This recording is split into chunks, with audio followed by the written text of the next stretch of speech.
Okay, welcome to the first episode of the Not Lame Experience. In the Not Lame Experience, we're going to sort of delve into uh, I don't know how many releases, but it's well over 10,000 different CDs that were carried on the Not Lame site from the years 1995 to 2010, and sort of dig out and find releases that many of you may not have heard of, heard about of, or are completely unaware of.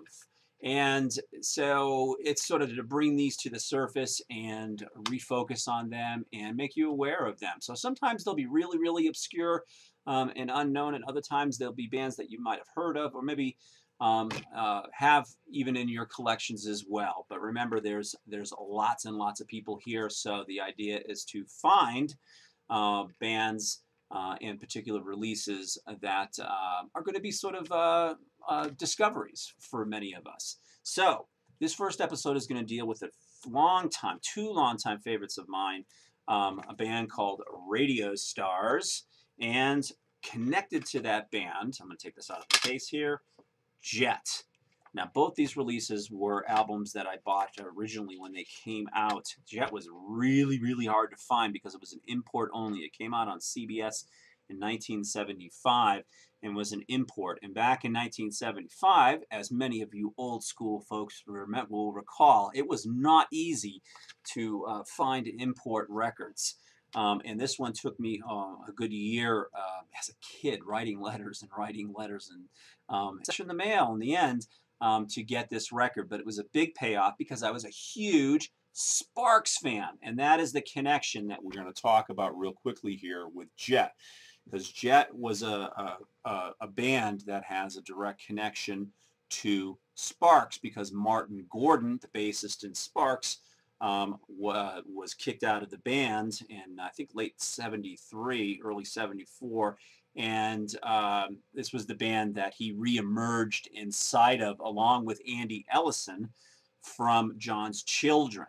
That has a connection to Mark Bolan of T-Rex.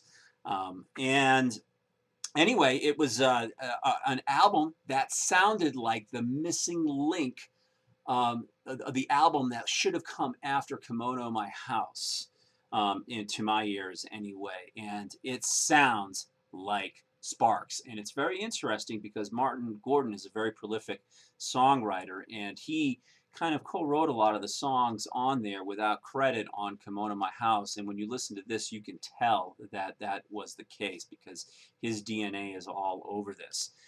This has been reissued a few times, and the latest reissue that you can find of this is a 2-CD set.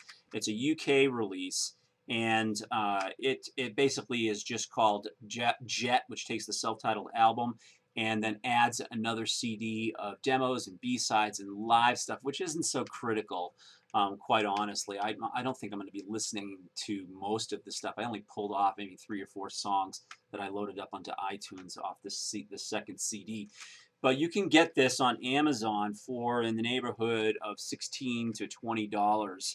The price varies quite a bit, and it's very, very easy to pick up. After that band broke up because it was a complete bomb, it didn't go anywhere, which was very surprising given the times. And I'm not sure if it was just CBS dropped the ball, a CD that didn't work, or bad imaging. Their booklet goes deep into the story here, but good news. The band basically reemerged as Radio Stars during the punk explosion on Chiswick Records. And Songs for Swingin' Lovers, which was their first record, they released 2 records, another one called The Holiday Album, much less crucial than this one, came out of that. So Andy Ellison was singing again in this, and Martin Gordon was the primary songwriter. And man, again, a lot of sounds of Sparks going on, the power pop of that time in early 77 when this record came out. But just chewy, awesome track after track of very, very melodic, hooky pop with a really great driving rhythm section sound and hard drum sound. And the songs are just hysterical. When you get into it with some of the links that I'll have down below that you can check out, and they're just really, really funny. Funny little ditties that they are, and just really good stuff. For me, this stuff is timeless.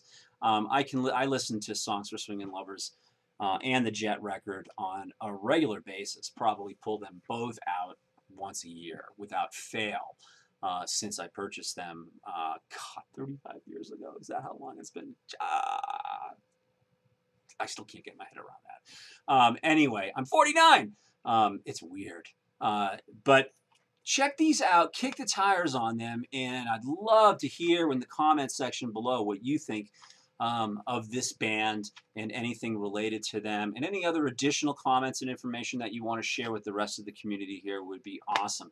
So I am over and out here with this latest episode of the Not Lame Experience.